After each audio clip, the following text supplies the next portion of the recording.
This is the chapter of civics, understanding marginalization. What is marginalization?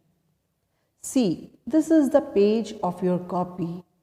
When you write, you leave this side to write question number 1, question number 2, answer.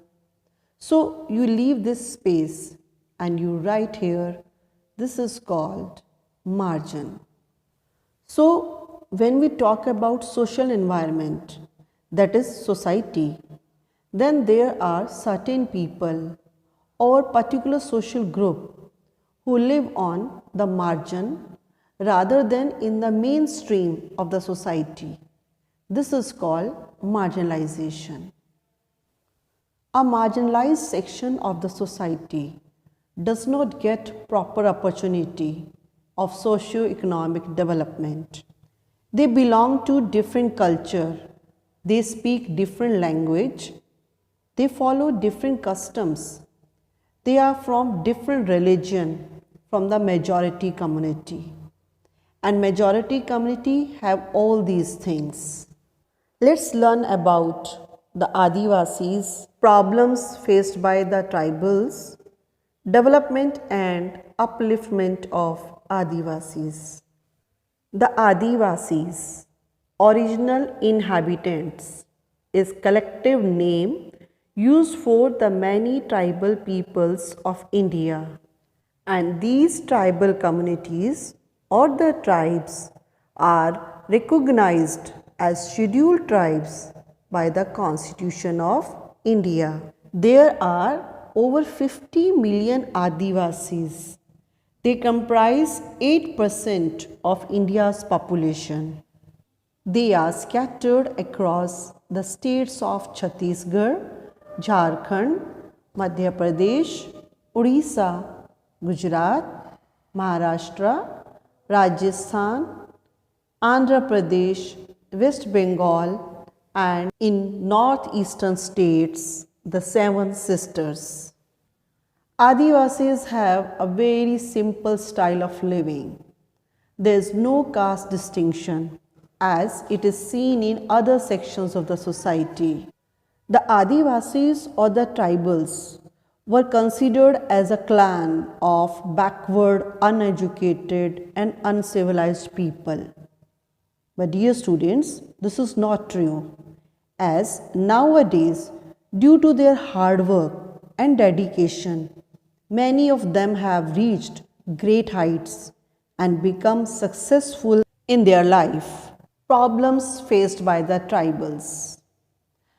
As we have read in history also that the tribals people lived in the areas which were rich in minerals and other natural resources, and they were taken from them by the government.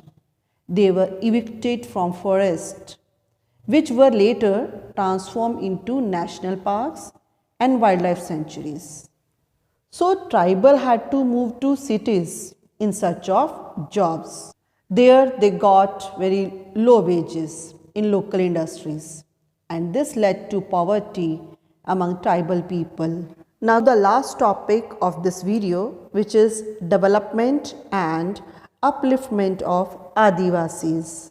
We all know that forests are a precious resource and they provide us various benefits that make our life easier.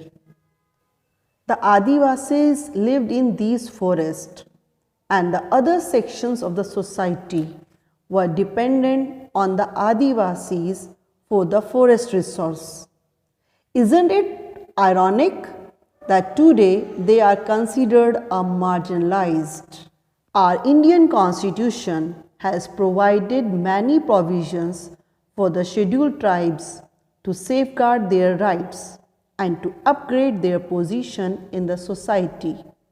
Some of them are just like Scheduled Caste and the Scheduled Tribe Act was enacted in 1989 to prevent any violation, any cruelty against the scheduled caste and scheduled tribes.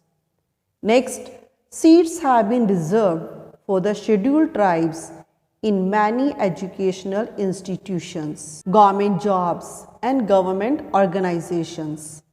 Next, the Ministry of Tribal Affairs was set up in 1999, which looks after the socio-economic development of the tribes.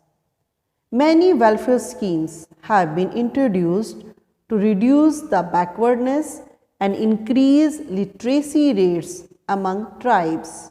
And the last, tribals are offered loans from government banks at low rates, and their handicrafts are also promoted.